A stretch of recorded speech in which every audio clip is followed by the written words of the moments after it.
Alright guys, so with the release of episode 8 of Gundam G-Crux, we have gotten ourselves another free-to-play pilot. So this week around, we actually got Nyann, and my gosh, she's actually a really good pilot to get because, dude, take a look at her character skills. What the heck? We are actually getting the MP skill up. Oh wow, that's actually pretty good to kind of get those damage out away because like if you increase that, that means I think at 5 out of 15 you're getting an extra 10% right out the bat. So that is good. Yeah, she's immediately godly for a free to play pilot, and she's getting a boost critical level 3, and she would actually works well with a lot of different units, so we'll definitely take a look at the different option. But wow, she's not bad at all.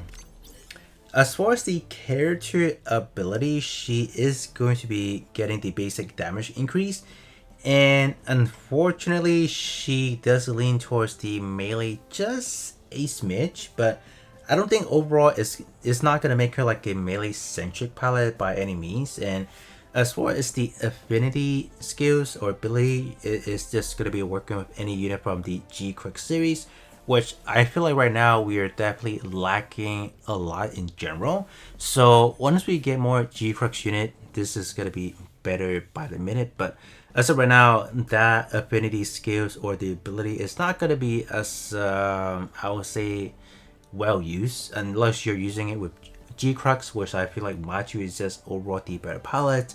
And even Red Gundam, I feel like with the options of like Char and Suji, I don't think it would fit her all too well. So that is just kind of how I feel about her. Her stat is actually not too terrible. 500 for range, and then a little bit higher in the melee up to 579 because of the ability. But overall, you can definitely slap her into any melee build or range build. I think it'll be fine. When we are taking a look at the different options she can work well with, my first take is going to be the full armor double zeta, because I believe full armor double zeta with the barrage weapon, it does actually increase the critical damage.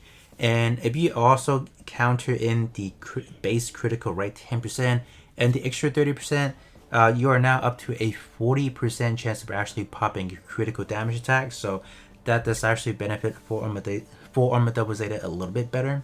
And even a hyper beam saber as well. This one you can kind of scale up a little bit better with the melee stats.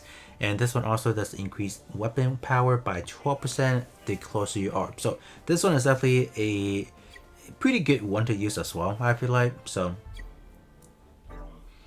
the other one we can potentially slap it onto is probably Epion. Epion is kind of like the same thing as far as like the weapon wise.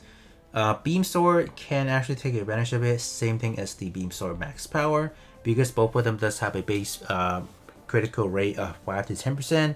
So overall, it does not give you a increased critical damage, but the higher chance you're able to proc critical damage, just the better it is. So having those critical rate higher is gonna benefit Epion as well. And I believe Ultron Gundam it works the same thing as well. The weapon wise, like the twin beam tridents, this one works as well. This one, would it be? No, the Dragon Fang.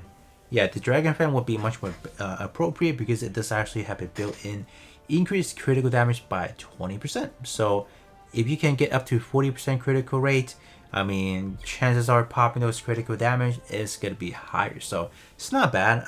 Yeah, Nyann definitely does fit into a lot of different build. And the other stronger option as far as like being like summonable wise, we do have S Gundam. So S Gundam, you guys have definitely experienced within the Master League being a pretty prominent unit to use in there because of the applicable tags being the one-shot killer tag, just making this unit fairly lethal. And the fact that the income weapon have a base 20%, so you are jumping from 20 to 40% or 60%, that definitely helps to boost this right there. So that's pretty nice. Other than that, Alex would actually be a pretty good one to use as well because you do have a base critical damage as well, so pretty good. But other than that, I don't know if there are any other one you might want to use. I mean, maybe regenerate Gundam as well. I want to say regenerate Gundam. What does it do again? This one probably wouldn't be a good example because it doesn't really start out with any base critical, so it would be a little bit tougher to kind of get those critical damage going on. But you guys can definitely see we do have a fairly, a good amount of a roster that will have Nyann fit into, and yeah, it just a lot of these are free to play SSR palette are pretty good, especially the one that are coming out specifically for the G-Crux series. And if they continue to just give us a lot of these free to play options, especially these palettes, I think player base will definitely be fairly appreciative of them. But other than that, that's pretty much it in terms of just taking a quick look at Nyann. She's definitely really good for what she is, and definitely cannot wait into next week to see what else we're getting. But other than that, that's going to be pretty much it for me, and I will be catching you guys up on the next one.